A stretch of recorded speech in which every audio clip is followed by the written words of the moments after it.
এনসিপির শীর্ষ নেতারা পিটার হাসের সঙ্গে কক্সেস বাজারে একটি হোটেলে গোপন বৈঠকটি করলেন। এর মধ্য দিয়ে অনেক ধরনের প্রশ্ন নিঃসন্দেহে মানুষের মধ্যে উঠতে পারে। সেই বৈঠকে কারা ছিলেন? এনসিপি নেতাদের মধ্যে ছিলেন হাসনাত আবদুল্লাহ, সার্জিস আলম, নাসিরুদ্দিন পাটোয়ারি এবং তাসনিম জারা। যেটি আমরা জানতে পেরেছি যে এই বৈঠকের জন্য খুবই তড়িঘড়ি করে মঙ্গলবার সকালে বিমানের একটি ফ্লাইটে এনসিপির এই নেতারা কক্সবাজার পৌঁছান। সেখানে একটি বৈঠকে পিটার হাসের সঙ্গে বৈঠক করেন এবং নিঃসন্দেহে এটুকু বলতে পারি যে এই বৈঠক পূর্ব নির্ধারিত ছিল না। এবং অভ্যুত্থানের যে বর্ষপূর্তির দিনটি ৫ই আগস্ট, যে দিনটি বর্ণাঢ্য আয়োজনে, বর্ণিল আয়োজনে, নানান কর্মসূচির মধ্য দিয়ে সরকারিভাবে পালিত হচ্ছে, যেই দিনটি এই কথিত বিপ্লবী বা অভ্যুত্থানকারীদের কাছে খুবই গুরুত্বপূর্ণ, এবং যেই দিন ডক্টর মোহাম্মদ ইউনূস এই এনসিপি নেতাদের দাবির পরিপ্রেক্ষিতে জুলাই ঘোষণাপত্র উপস্থাপন করতে যাচ্ছেন, সেই দিনই পিটার হাসের সঙ্গে তড়িঘড়ি করে এই গোপন বৈঠক কেন? খুব স্বাভাবিকভাবেই এটি মানুষের মধ্যে উদ্বেগ সৃষ্টি করতে পারে। এবং আমরা এটুকু আশঙ্কা করতে পারি, এই প্রশ্নগুলো তুলতে পারি, তাহলে কি ঘটতে যাচ্ছে, কি হতে চলেছে, নতুন কোনো দৃশ্যপট আমাদের সামনে উপস্থাপিত হতে যাচ্ছে কি না। এবং নিশ্চয়ই আপনারা এও জানেন যে অভ্যুত্থানের বর্ষপূর্তির একদিন আগে ৪ঠা আগস্ট সন্ধ্যায় ডক্টর মোহাম্মদ ইউনূসের কাছে, যিনি মাস্টার মাইন্ড সারা বিশ্বের কাছে পরিচয় করিয়ে দিয়েছেন এই উপাধিতে, সরকারের সেই তথ্য সম্প্রচার বিষয়ক উপদেষ্টা মাহফুজ আলম তার ভেরিফাইড ফেসবুক পেজে একটি স্ট্যাটাস দিয়েছিলেন। সেটি পরবর্তীতে আবার এডিট করেছেন, পরবর্তীতে সেটি আবার তুলেও নিয়েছেন, ডিলিট করেছেন।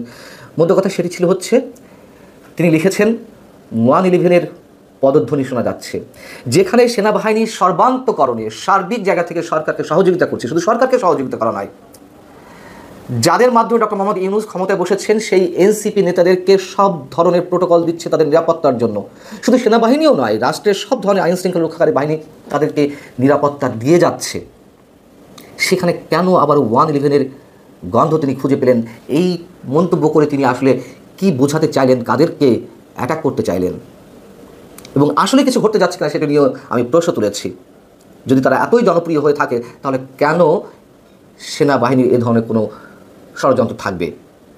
এবং আমরা এও জানি, গত 31 বা 30শে জুলাই প্রধান উপদেষ্টার press secretary mister Shafiqul Alam তিনি জানালেন, তিনি মন্তব্য করলেন যে আগামী ৫-৬ দিন খুবই ক্রুশিয়াল ডেজ, খুবই গুরুত্বপূর্ণ দিন, এবং এই ৫-৬ দিনের মধ্যে বোঝা যাবে সরকার কোন দিকে যেতে চলেছে বা দেশ কোন দিকে যাচ্ছে। কি ঘটার কথা এই ৫-৬ দিনের মধ্যে? নতুন আবার কোন ম্যাটিকুলাস ডিজাইন আঁকা হচ্ছে আমরা জানি না। এবং এই যে পিটার হাস, তার সম্পর্কে আমরা জানি 2024 সালের 7 জানুয়ারি নির্বাচনের আগে তার যে তৎপরতা বাংলাদেশের রাজনীতিতে, সেখান থেকে তিনি খুব গুরুত্বপূর্ণ হয়ে উঠলেন। তৎকালীন বিরোধী দলীয় নেতাদের অনেকের কাছে তিনি ভগবান হিসেবে আবির্ভূত হয়েছিলেন। তাকে বাংলাদেশের সেই সময়ের জন্য অথবা সাম্প্রতিক সময়ের জন্য তাকে অনেক রহস্যময় পুরুষ বলে মন্তব্য করেন। সেই রহস্যময় পুরুষের সঙ্গে এনসিপি নেতাদের এমন গুরুত্বপূর্ণ একটি দিনে কেন গোপন বৈঠক? যদিও আমরা জানতে পেরেছি ডক্টর মোহাম্মদ ইউনূসের যে অনুষ্ঠান মঙ্গলবার, তার আগেই তারা আবার বিশেষ অবস্থায় বা বিমানের কোনো ফ্লাইটে তারা ঢাকা পৌঁছাবেন।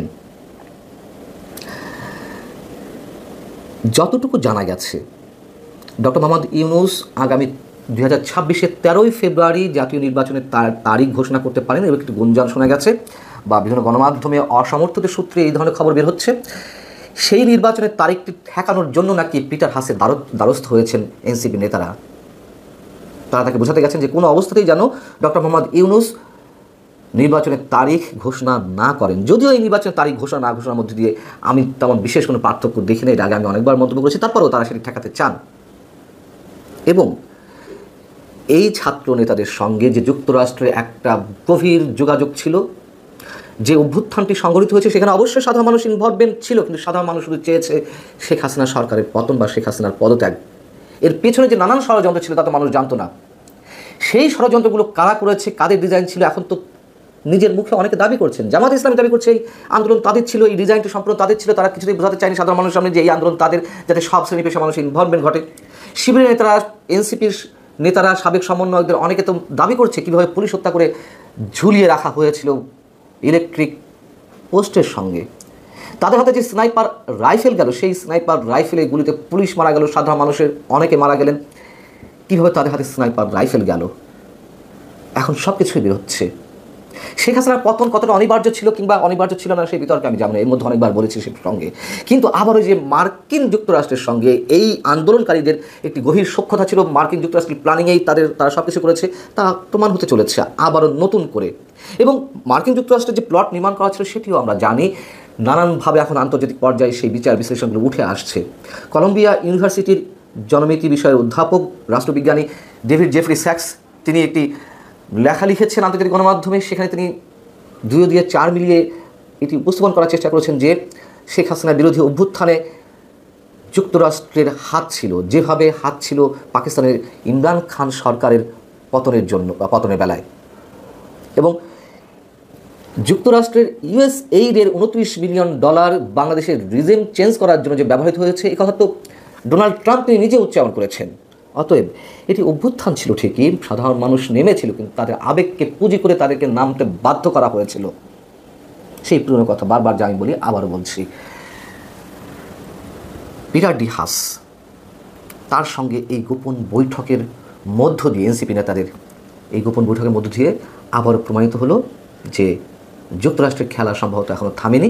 এবং আর একটা প্রমাণ, আবারও নতুন করে নয়, পুরনো কথা বলি, এই এনসিপি কিন্তু এখনও পর্যন্ত করিডোর ইস্যুতে, বিদেশিদের হাতে বন্দর তুলে দেওয়ার ইস্যুতে, মার্কিন যুক্তরাষ্ট্রের সঙ্গে শুল্ক চুক্তিতে যে গোপন শর্তগুলো মানা হয়েছে সরকারের পক্ষ থেকে, সেসব কোনো বিষয়ে টু শব্দটি উচ্চারণ করেনি, টু শব্দটি নয়।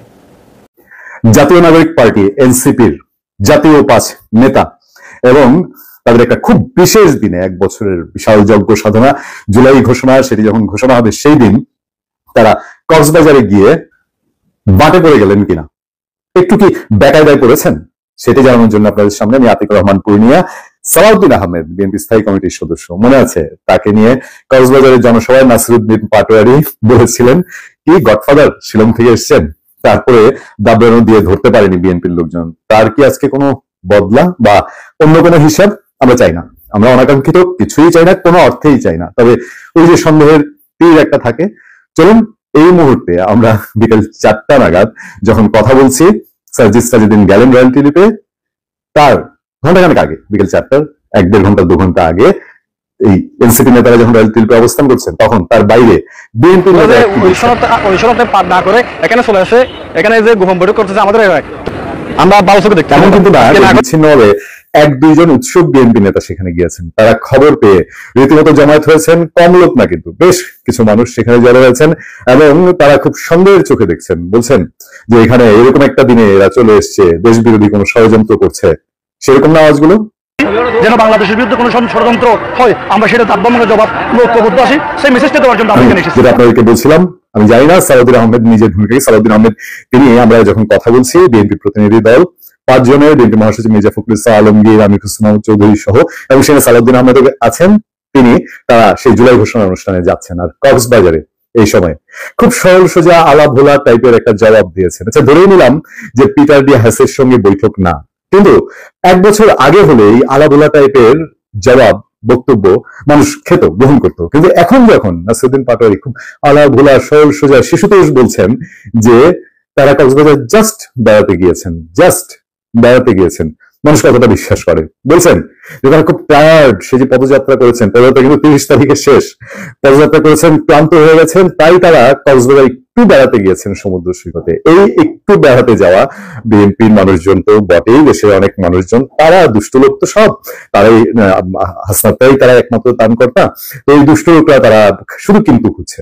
আচ্ছা, আমি একটু বলি, এর আগে আমরা চ্যানেল 1, এখন টিভি, দেশ টিভির সোর্সে আমি তাদেরকে উল্লেখ করে বলেছি যে পিটার ডি হাসের সঙ্গে দেখা করতে কক্সবাজারে গেছেন এই এনসিপির নেতারা সার্জিস, হাসনাত, নাসিরুদ্দিন পাটোয়ারি, খালেদ সাইফুল্লাহ, তাসিম জারা, আর গাড়িতে সম্ভবত ড্রাইভার যেটা ধারণা করছেন, তারা যে ভাড়া গাড়িতে এয়ারপোর্ট থেকে গিয়েছেন হোটেলে, সেই ড্রাইভারের ইন্টারভিউ করেছে স্থানীয় একটি গণমাধ্যম। সেই গণমাধ্যমের ড্রাইভারের বক্তব্য অনুযায়ী যে আরেকজন নারী ছিলেন, 2 জন নারী, তাসনিম জারা এবং আরেকজন, সম্ভবত তিনি সার্জিস আলমের স্ত্রী, তো গেছেন যে হোটেল ইনানিতে রয়্যাল টিউলিপ, সেই রয়্যাল টিউলিপের রেজিস্টার যে খাতা, সেই খাতার সাংবাদিকরা খুঁজে রেখেছেন, সেই খাতায় পিটার ডি হাসের নাম নেই। 3 জন বিদেশি নাগরিক আছেন, সেই বিদেশি নাগরিক 3 জনই চীনের নাগরিক। আমরা ধরেই নেই যদি যে না ঠিক আছে আলাভুলা টাইপের একটা উত্তর তারা দিয়েছেন, তারা টায়ার, এরকম বিশেষ দিনে কেন গেলেন সেটার উত্তর দিয়েছেন, যে ওখানে দাওয়াত পেয়েছে এনসিপি প্রেসিডেন্ট সেক্রেটারি, এই জন্য হয়তো প্রতিনিধি দল যাবে, তারা ওখানে নাই, এরকম একটা কথাবার্তা উঠেছে। কথাবার্তা উঠার পরেও মানুষ ঠিক যেন স্যাটিসফাই হতে পারছে না। আমরা আমাদের নিজস্ব যে সোর্স আছে, আমরা সেই নিজস্ব সোর্স পরে কাজে লাগিয়েছি। আমরা সেখানকার ভিডিও, অন্যান্য ফুটেজ সেগুলো আমরা সংগ্রহ করেছি এবং আমি আমাদের সাংবাদিকতার সোর্সে যোগাযোগ করেছি। যোগাযোগ করে আমরা সবশেষ আপডেট তথ্যগুলো নিয়ে আপনাদের সামনে বসছি। এবং সেখান থেকে যেটা বোঝা যাচ্ছে যে বিএনপির লোকজনকে 3:30 ফ্লাইটে তাদের চলে আসার কথা ছিল ঢাকায় সাজিদ হাসানদের, কিন্তু বিএনপির মানুষজন তো গিয়ে ঘিরে ধরেছে যে আমরা জানতে চাই, আমাদের জবাব দিয়ে যেতে হবে, তোমরা এখানে কি ষড়যন্ত্র করতে এসছো। আমি জানি না, কক্সবাজারের হিসাব আলাদা, কক্সবাজারের হিসাব আলাদা। সাজিদদের সঙ্গে জামাতের একটা সাংঘাতিক সম্পর্ক, জামাতের ওখানে শক্ত অবস্থান রয়েছে। এবং এই নাসিরউদ্দিন পাটোয়ারি কক্সবাজারে গিয়ে যে সালাউদ্দিন আহমেদকে যে বক্তব্য দিয়েছে সালাউদ্দিন আহমেদের উদ্দেশ্যে, এই বক্তব্যের পেছনেও রাজনৈতিক একটা উদ্দেশ্য থাকতে পারে, বা জামাতের সঙ্গে এখানে কোনো লিয়াজও আছে কিনা। সেই ক্ষেত্রে বিএনপির মানুষজন সেখানে গিয়েছে, অনাকাঙ্ক্ষিত কিছু আমরা আশা করি না, আমি আবারও রিপিট করছি, কিন্তু একটা তো সিচুয়েশন তৈরি হয়েছে। আচ্ছা, এই সিচুয়েশন থেকে হাসনাতদের মধ্যে কি মনে হবে না যে আগামীতে বিএনপি যদি ক্ষমতায় যায় তাহলে কি হইতে পারে? এই যে এখন যে তারা মোটামুটি ভিআইপি ভিভিআইপি প্রোটোকলে চলে, যদিও আজকে কক্সবাজারে তারা নেমেছেন, তারা ভিআইপি লঞ্চ ব্যবহার করেন নাই, তারা সাধারণ যাত্রীরা যে দিক দিয়ে চলাফেরা করেন সেদিক দিয়ে চলাফেরা করেছেন। হাসনাত মুখে মাস্ক পরে নিজে মাইক্রো ঠিক করেছেন, অর্থাৎ তারা এনসিপির যারা কক্সবাজারে আছে তাদেরকেও জানাতে চাননি যে তারা কক্সবাজারে গিয়েছেন। বিষয়টা সহজ হিসাবে এরকমই দাঁড়ায়। তবে বিএনপি তাদেরকে যে ঘেরাও করেছে, এটা হয়তো শেষ তক কোনো অনাকাঙ্ক্ষিত কিছু ঘটবে না, আমরাও চাই না, কিন্তু একটা সিগন্যাল দেয়া যে ওই যে নাসিরউদ্দিন পাটোয়ারি বক্তব্য দিয়েছেন, বিনা চ্যালেঞ্জে নাহি ছাড়িব বিন্দুমাত্র মেদিনী, এরকম একটা ভাবসাব, একটা মেসেজ তাদের কানে দেয়া যে আর বলিও না ভবিষ্যতে। আমার ধারণা জুলাইয়ের যে আয়োজনগুলো চলছে, জুলাই উদযাপনের, এটা ধরেন মানিক অ্যাভিনিউতে জুলাই ঘোষণাপত্রের যে অনুষ্ঠান বলেন বা চিন্মৈত্রীর, যতটা না বলা হচ্ছে সংস্কৃতি মন্ত্রণালয় কাজ করছে, তার চেয়ে অনেক বেশি ভিন্ন কোনো আয়োজন কি।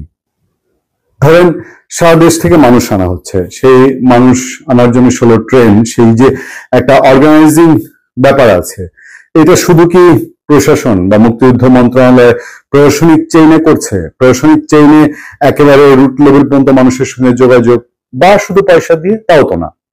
কোনো না কোনো একটা আয়োজন চলছে বা কোনো একটা মতাদর্শের মানুষকে পাওয়া যাচ্ছে যারা কোনোভাবে বুঝালে বা নির্দেশ দিলে, দলীয় হাইকমান্ডের সিদ্ধান্ত গেলে তারা ঢাকায় আসবে। এবং হ্যাঁ, মুক্তিযুদ্ধ মন্ত্রণালয়ের অবস্থান আছে, পাশাপাশি সরকারের, আমি বলছি না যে এতে খারাপ, হয়তো জামাতে ইসলামীর বড় সাহায্য সহযোগিতা সরকার পাচ্ছে, এনসিপির পাচ্ছে, কিন্তু মূল ভূমিকাটা কে পালন করছে সেটার মধ্যে একটা বড় রহস্য আছে।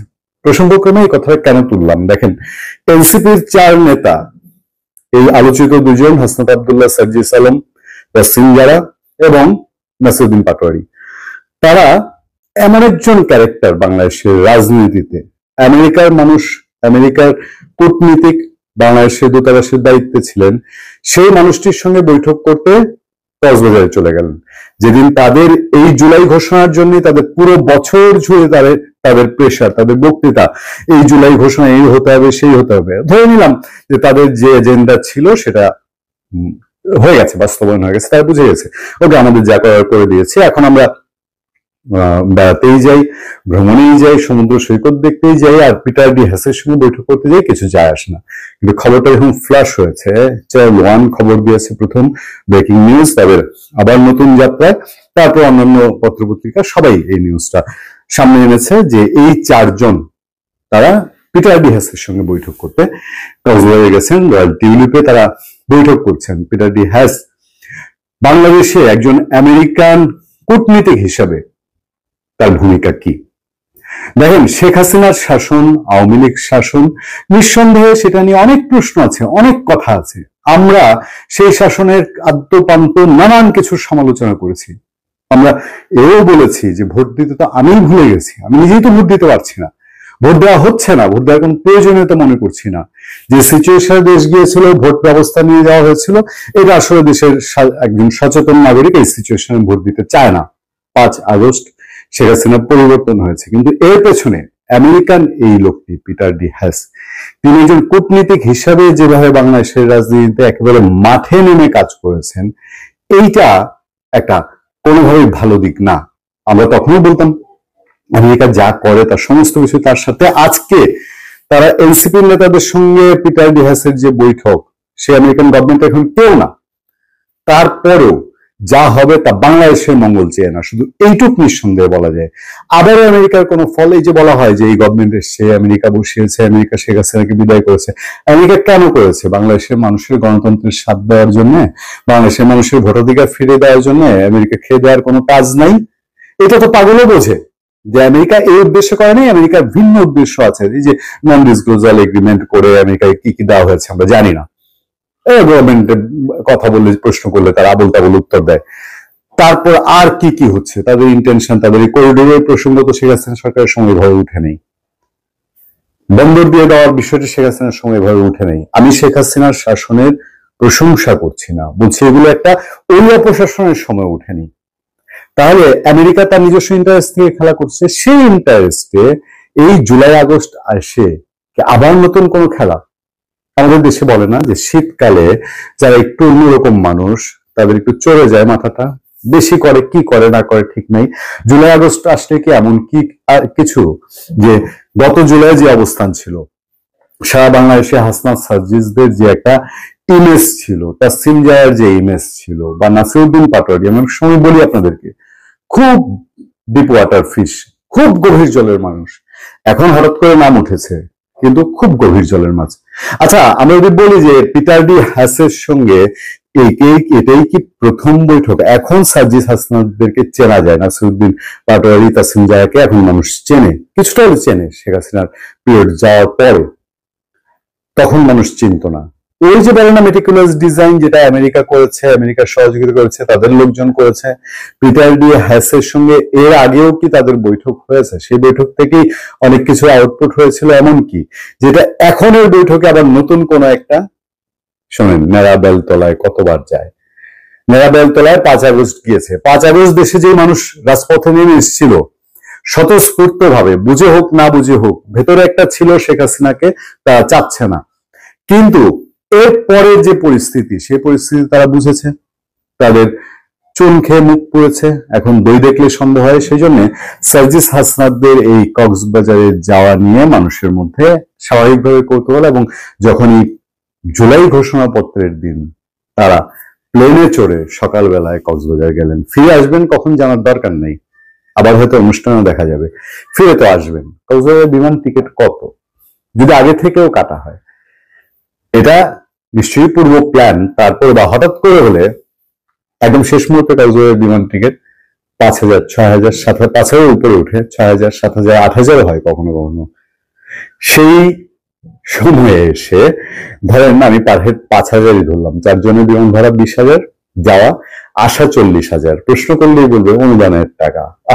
বাংলাদেশের মানুষের কত স্বাদ যে এনসিপির 4 জন মানুষ কক্সবাজার যাবে তাদের মিটিং এর জন্য, 40,000 টাকা শুধু যাওয়া আসার খরচ। আর যদি আমি প্রশ্ন করি এই 4 জন লোক 5 আগস্টের পরে এখন পর্যন্ত তাদের পেশাটা কি, মানে তারা তাদের বিমানে চড়ে কক্সবাজার যাওয়ার যে খরচ, সেই খরচ মেটানোর কি ব্যক্তি সার্জিস হাসনাতের সেই ইনকাম, আয়ের উৎসটা কি? আর আয়ের উৎস নিয়ে কি বলবো? ডক্টর মোহাম্মদ ইউনূস তার প্রথম বক্তৃতায় দায়িত্ব নিয়ে বলেছিলেন না, তিনি এবং তার উপদেষ্টারা কার কি সম্পদ আছে, ব্যক্তিগত সম্পদের তিনি হিসাব প্রকাশ করবেন। বছর গড়িয়ে জুলাই ঘোষণাপত্র হচ্ছে, তাদের সেই হিসাব কিন্তু আমরা এখনো জানতে পারিনি। আমি জানি না এই হিসাব নিশ্চয়ই এমন হিসাব এখন আর জাতির সামনে জানানোর মতো না হয়তো। ভালো থাকবেন, সুস্থ থাকবেন। আপনাদের সাথে আমি আতিক রহমান, পূর্ণিয়া।